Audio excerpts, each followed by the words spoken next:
listing presentation and process we go through, I would say more process than presentation. We come to your house the first time and go through it meticulously to find out everything that's about it before we even do the market analysis. And then we come back the second time and we start talking about staging. And of course, we go through the whole listing process and all the normal things, the contract and all that and everything that happens. But we do a walkthrough ourselves before we even call the stager and start talking about what you're going to want to clear out, what you're going to keep, and all of that. And then once we list, we have a stager. So we actually take responsibility. We help you get handymen in there. So we call it, full service. I'm sure you probably do some of that too.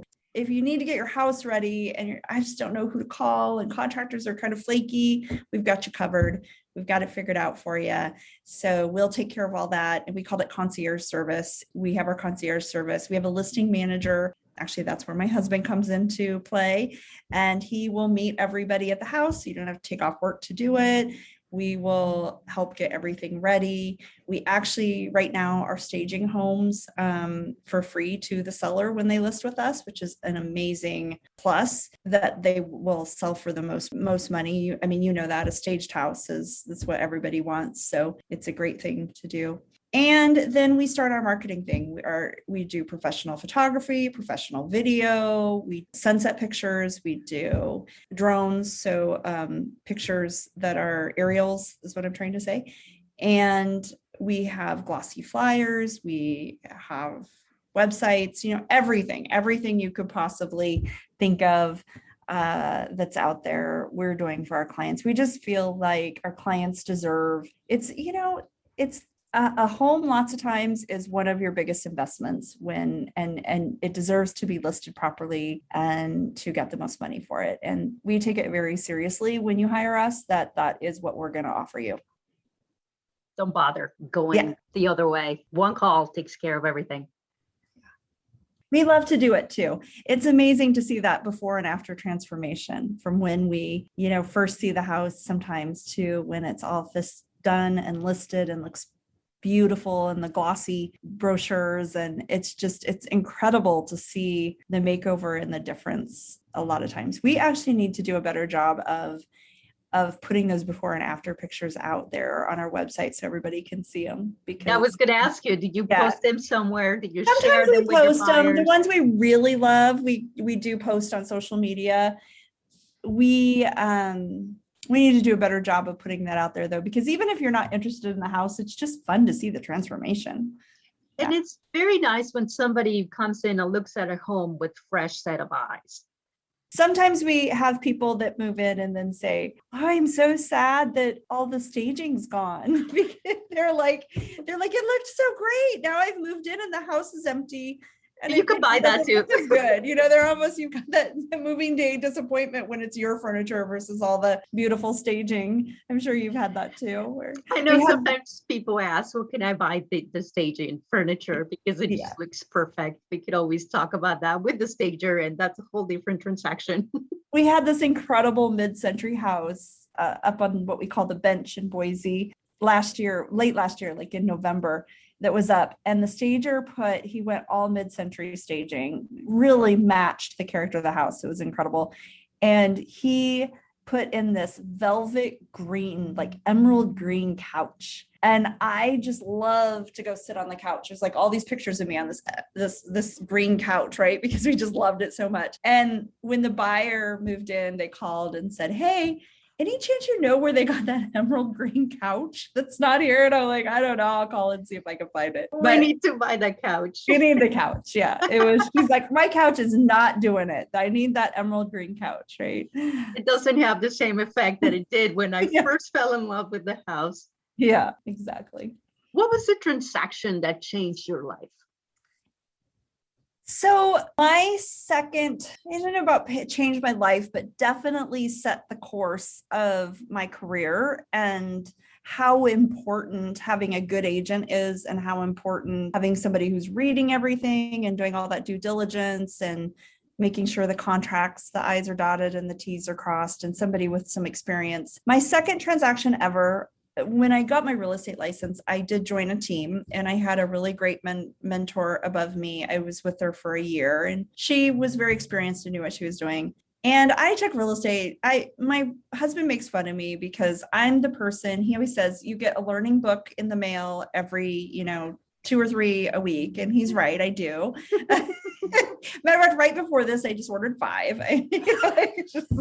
I don't ever read novels. I want to learn something when I'm going to read. So I am always reading nonfiction books. So I took it very seriously. He makes fun of me because I'm a good student. He says, you're like always the good student. But so I took real estate school very seriously and everything. But I was reading the title report on my very second transaction and saw this word at the time right out of real estate school that I really didn't even know what it meant. I mean, I should have known what it meant. I knew it meant something I needed to know what it meant. And it was the word les pendens in a title report. And I was like, oh my gosh, what is this? And she was just like, okay, that means there's a lawsuit and nobody had known anything. It was back when there was bank owned. So it was a bank owned property. The neighbor had filed, the pins were pulled wrong. It was new construction. This is like the classic why you hire a good real estate agent story. There was the back corner of the garage was actually on the neighbor's lot. And right? That happened. Yeah, it was kind of weird.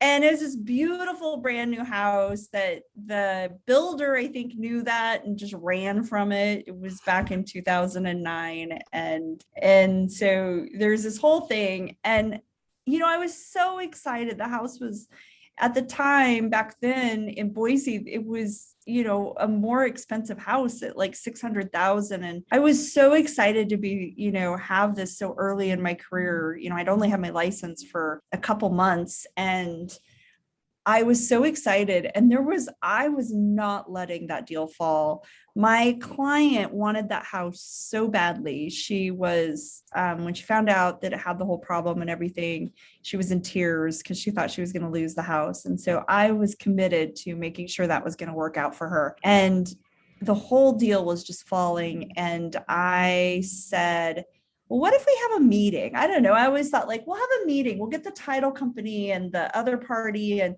let's just see if we can settle this. We'll just mediate it. And I don't know, it's kind of out there as an idea, but everybody agreed and we got everybody in a room and we made it work and found a solution that everybody was happy with. It was funny because it was about to stall and people were going to leave and they own that house today. And they're thrilled and they love it. They are some of our best friends. We hang out with them on every other week basis for dinner. And we still talk about how crazy of a transaction that was. But it was a great one to have so early in because it was really hard and there was a lot of obstacles. And those are the ones that teach us the most, right? That's the important thing. Why is it that you read this title report? Yeah. Why? And that's the most there are agents out there that don't read a title report, but I promise you no one on my team would never. Like that's like we tell that story right in the beginning and we all read the title report. So that's the first thing you read, and then yes, you contact your own title rep and you ask questions about it. And if you don't have the answers, then you contact somebody else. Yeah. You can always contact that person who wrote that report. Yeah. So yes, please don't. I know at the beginning of a transaction, there's so many documents that go back and forth. But and people think it's an important one. Am I supposed to read this? Yes, you're supposed to read it. Why do you think I gave it to you? Yeah. So we actually have an appointment. We make sure that the title report and the inspection, we're able to do it how we work here and in our community and with our title companies. So we always line it up so that we have a consultation where we talk about the title report and the inspection before the deadlines are due, which really makes it nice because you're at that point, you can still terminate the transaction and get your earnest money back. It's usually within the first week. And we usually are able to do that all at once. And if there's any problems, we can deal with it. So I kind of love that consultation because it's a little, we'll do a Zoom or have our clients come in person to go through that because it's so important. It's so important so that you know what you're getting. And those reports can be intimidating to somebody who has never seen something like that. In our case, we can say, okay, well, listen, it sounds really scary, but here are the ways that we can fix it. We can find the solution. And at the end, it's all about finding the solution for what it seems like a big problem, like having your garage in somebody else's property. Yeah, it's a kind of a big deal. Yeah. It happens though. And I think that's the plus of hiring an experienced agent. And even if you are with an inexperienced agent that's on a team, you've got that team leader who really knows what they're doing. And I think that's the plus of what we have to offer is, we're always working together as a group, and it really does make it nice that we can, we've got people on our team that are just so experienced. So it works out really good. What's the normal length of an escrow transaction in your state? And do you normally need an attorney to help you with the closing? So we do not use attorneys. I have had one or two transactions where the client wanted to, and so they did get an attorney, and we're happy to work with them if that's their choice. But usually we do not.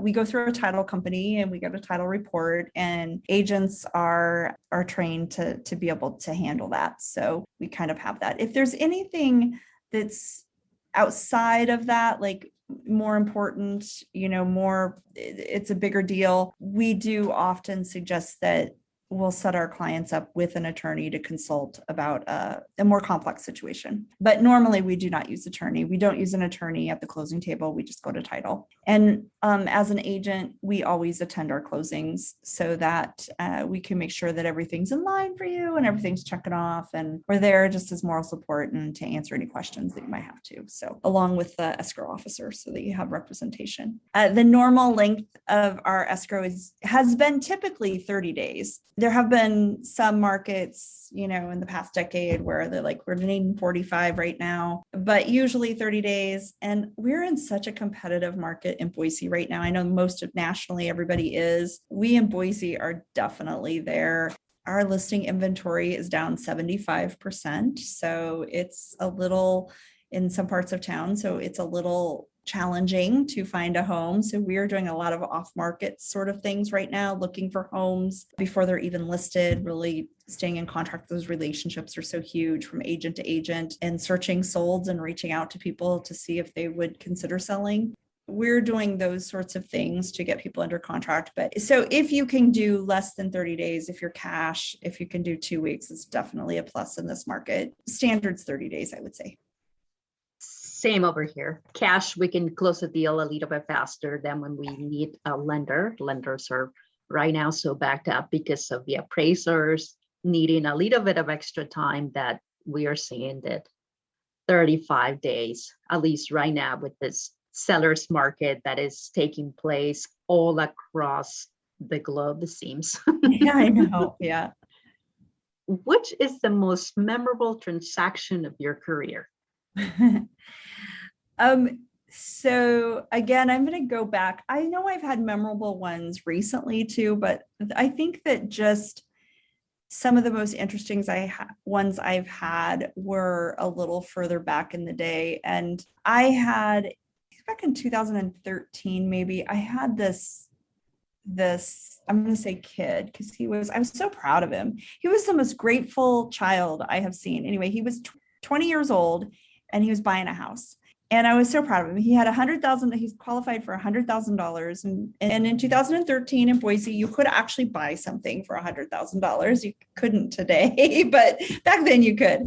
They weren't great. They were fixers for sure, but you could do it. And so we went and looked at houses. We got one under contract and we got through the inspection, and the inspection came back just awful, needed a bunch of foundation work. Was going to be, now remember the house is 100,000, foundation work was going to be 30. And Yikes. so I know, yikes, right? Seller agreed to pay for it, did it. and did all the work. I was so impressed. They had inherited the property from their father. It was these two brothers that had inherited it. Anyway, we got through the title report. There were some things on that. We got that all cleaned up. So we were like through everything, right? It had appraised. We're through everything. A week before closing, the listing agent calls me and says, "I'm really sorry, but we can't sell you the house."